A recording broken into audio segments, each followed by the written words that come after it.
আজকে আমি তোমাদের সাথে একটা শাড়ির গল্প শেয়ার করব। আমার ভিডিওতে তোমরা আমাকে যে শাড়িটা পরা দেখছো, এই শাড়িটা আসলে আমার কাছে অনেক বেশি মূল্যবান। এই শাড়িটার সাথে অনেক মেমোরি রয়েছে আমার।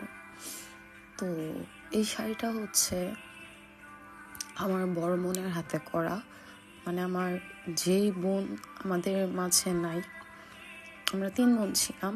তো আমার বড় বোন হচ্ছে মারা গেছে 2021 এপ্রিলে 14 তারিখ। অনেকে আমাকে কোয়েশ্চেন করে আমার বড় বোনের ছবি শেয়ার করলে ফেসবুকে যে আপু কোথায় বা কি হয়েছে। তো আজকে আমি ভাবলাম যে না, একটু ক্লিয়ার করে দিই তোমাদের।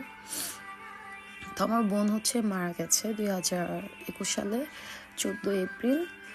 আর আমার বোনের হচ্ছে ক্যান্সার ছিল। পরে হচ্ছে আপুর সার্জারির পরে ঠিক হয়ে যায়, কিন্তু লাস্টে হচ্ছে করোনা পজিটিভ হয়ে যায়। তো আর পারিনি আপুকে বাঁচাতে। তো যাই হোক, আমার এই যে আজকে শাড়িটা আমি যেটা পরেছি, এটা হচ্ছে আমার বোনের হাতের করা। এই শাড়ির প্রতিটা সুতার ডিজাইন, প্রত্যেকটা কাজ আমার বোনের হাতের। আর আমি ভাবলাম যে না, হয়তো বা সময়ের সাথে একটা টাইমে হয়তো বা দেখা যাবে যে শাড়িটা নষ্ট হয়ে যাবে বা কি। তা আসলে আজকে ভিডিওটা ভাবলাম যে না, একটা ভিডিও করি। আসলে যার যায় না সে বুঝে, তারা বুঝে যে তারা কি হারাইছে বা কি। আমাদের কাছে আমরা বুঝি, খারাপ লাগে, আসলে অনেক বেশি খারাপ লাগে, কিন্তু কি করব, লাইফ তো চলতেই হবে, সময়ের সাথে নিজেকে তাল মিলিয়ে চলতে হয়। কিন্তু দিন শেষে ঠিক থাকা যায় না। আজকে প্রায় 4 বছরের মতো হবে আমার বোন নাই আমাদের সাথে। তো এগুলো আসলে অনেক বেশি কষ্টকর, এগুলো আসলে মানে ভাবলেই অনেক বেশি খারাপ লাগে। আর আমার বড় বোন আসলে অন্যরকম একটা মানুষ ছিল। ও অনেক সহজ সরল টাইপের একটা মানুষ ছিল, যারা মিশছে ওর সাথে তারা জানে।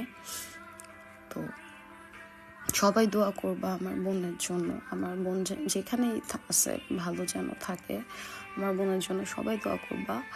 আর অবশ্যই আমার জন্য, আমার ফ্যামিলির জন্য দোয়া করবা, যেন, যেহেতু আমার ভাই নেই, আমরা 3টা বোন ছিলাম, এখন 2জন আছি। আর এই তো নিজের ফ্যামিলিকে নিয়ে যেন ভালো থাকা তো আসলে মুখের কথা না, তাও চেষ্টা করছি ফ্যামিলিকে হাসি খুশি রাখার, মেন্টালি সাপোর্ট দেওয়ার। আর আমি মনে করি প্রতিটা মা বাবার জন্য আসলে অনেক বেশি কষ্টের। এটা আসলে ভোলার মতো না যে মা বাবা বেঁচে থাকা অবস্থায় মানে সন্তান না থাকা, এটা আসলে অনেক বেশি কষ্টকর। তো এই তো আমার শাড়ির পিছনে ছোট্ট একটা স্টোরি, আর তার সাথে তোমাদের সাথে শেয়ারও করে ফেলাম। আর আমি আজকে আসলে জানিও না ভিডিওতে কি বলছি না বলছি, উল্টাপাল্টা।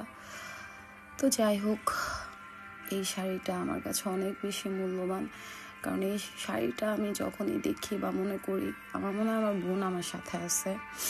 তো আমার লাইফে আমি যত দামি শাড়ি পরি না কেন, সব কিছু মূল্যহীন এই শাড়ির কাছে। এই শাড়িটা আমার কাছে অনেক বেশি এক্সপেন্সিভ।